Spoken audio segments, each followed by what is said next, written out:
बच्चू कडू यांच्या मशाल आंदोलनाची सरकारकडून दखल। मुंबई मंत्रालयात माणिकराव कोकाटेंसोबत बच्चू कडू यांच्यासह शेतकऱ्यांची बैठक। शेतकऱ्यांच्या कर्जमाफीवरून बच्चू कडू आणि प्रहार संघटना आक्रमक। दिल्ली महाराष्ट्र सदनमध्ये आंबा महोत्सव 30 एप्रिलला संध्याकाळी 6 वाजता पंतप्रधान नरेंद्र मोदींच्या हस्ते उद्घाटन। अहिल्यानगरमध्ये रोहित पवार आणि अजित पवार एकाच बॅनरवर। रोहित पवारांच्या नावाने अजित पवारांच्या स्वागताचा बॅनर। कर्जत जामखेड मतदारसंघात झळकलेल्या बॅनरची चर्चा।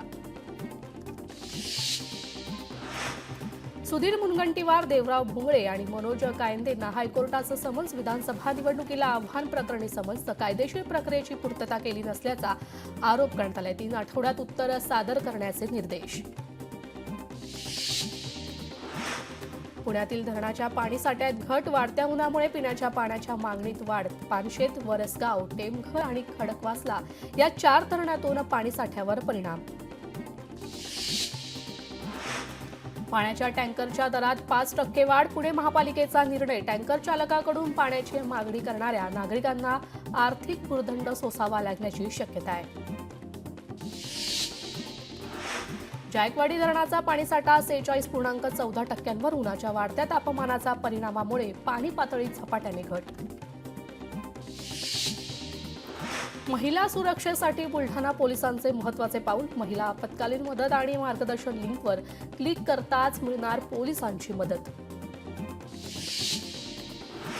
वाशिम जिल्ह्यावर पाणी टंचाईचं संकट। पण एप्रिल महिन्यातच 45 गावांचा पाण्यासाठी संघर्ष। प्रशासनाकडून सध्या 43 ठिकाणी विहीर अधिग्रहण तर 2 गावांमध्ये टँकरच्या माध्यमातून पाणी पुरवठा। महाराष्ट्र राज्य सरकारकडून शिवछत्रपती राज्य क्रीडा पुरस्कार जाहीर। पुरस्कारांच्या यादीत दहिसरची ॲथलीट ऐश्वर्या मिश्राचा सुद्धा समावेश। ऐश्वर्यानं आशियाई खेळामध्ये भारताला मिळवून दिलं होतं रौप्य पदक। महाराष्ट्रात पहिलीपासून मराठी इंग्रजी सोबत हिंदीचे धडे विद्यार्थ्यांना गिरवावे लागणार। येत्या शैक्षणिक वर्षापासून बदल लागू।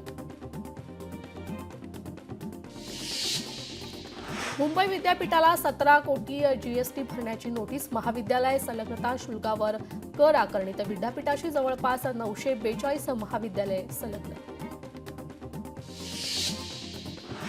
गुगल कर्मचाऱ्यांसाठी चिंता वाढवणारी बातमी आहे। गुगल पुन्हा एकदा कर्मचारी कपात करण्याच्या तयारीत आहे। तर भारतातील जाहिराती, विक्री आणि मार्केटिंग विभागातील कर्मचाऱ्यांवर परिणाम होणार। कपात पुढील आठवड्यापासून सुरू होण्याची शक्यता आहे। सोन्याचा दर 98,100 रुपयांवर। सोन्याच्या दरात 7,650 रुपयांची वाढ। चेंबूर मानखुर्द मेट्रो लवकरच प्रवासी सेवेत। पिवळ्या मार्गिकेवर चाचणीला सुरुवात। रिक्षा चालकांना आता पांढरा शर्ट आणि खाकी पॅन्ट असा गणवेश बंधनकारक। पुण्यातील रिक्षा चालकांसाठी आरटीओकडून निर्णय। मध्य रेल्वेच्या 4 टर्मिनसवरील प्लॅटफॉर्म तिकीट विक्रीवर बंदी। 18 एप्रिलपासून 15 मे पर्यंत प्लॅटफॉर्म तिकीट बंद। पोलिसांकडून ई फ्रॉड हेल्पलाईन सुरू तर वाढत्या सायबर फसवणुकीला आळा घालण्यासाठी नागरिकांसाठी डिजिटल रक्षक हेल्पलाईन सुरू। हिंगोली जिल्ह्यात 32 महाई सेवा केंद्रांचे परवाने रद्द तर 3 महिन्यांपासून कोणतीही सेवा न दिल्यामुळे महाई सेवा केंद्राचे परवाने रद्द। देशातील साखर उत्पादनात 57 लाख टनांची घसरण। देशात अजूनही 37 साखर कारखान्यांचा गाळप हंगाम सुरू आहे। तर 15 एप्रिल अखेर गेल्या वर्षीच्या तुलनेत साखरेच्या उत्पादनात 57 लाख टनांची घट असल्याची माहिती आहे। रायगडमध्ये अल्पवयीन मुलींच्या अत्याचारात वाढ तर 4 दिवसात 3 घटना उघडकीस। महाड अत्याचार प्रकरणात गुन्हा दाखल। छत्तीसगडमधील कोंडागावच्या जंगलात थरार। सुरक्षा दलांकडून 2 नक्षलवाद्यांचा खात्मा। चकमकीनंतर परिसरात शोध मोहीम सुरू। बस्तरचे आयजीपी सुंदर राज यांची माहिती।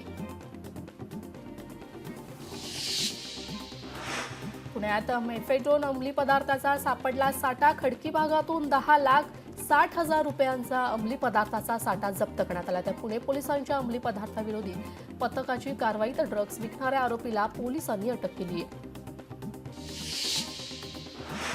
गोव्यामध्ये होणाऱ्या चॉकलेट आणि कॉफीच्या पाकिटात ड्रग्जची तस्करी उघडकीस. कारवाईत तब्बल 43 कोटी 20 लाख रुपये किमतीचे ड्रग्ज जप्त करण्यात आले. राज्याच्या इतिहासातील सर्वात मोठी कारवाई आहे.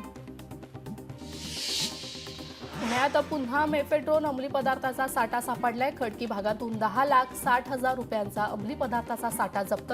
पुणे पोलिसांच्या अंमली पदार्थ विरोधी पथकाची कारवाई आहे. तर ड्रग्ज विकणाऱ्या आरोपीला पोलिसांनी अटक केली.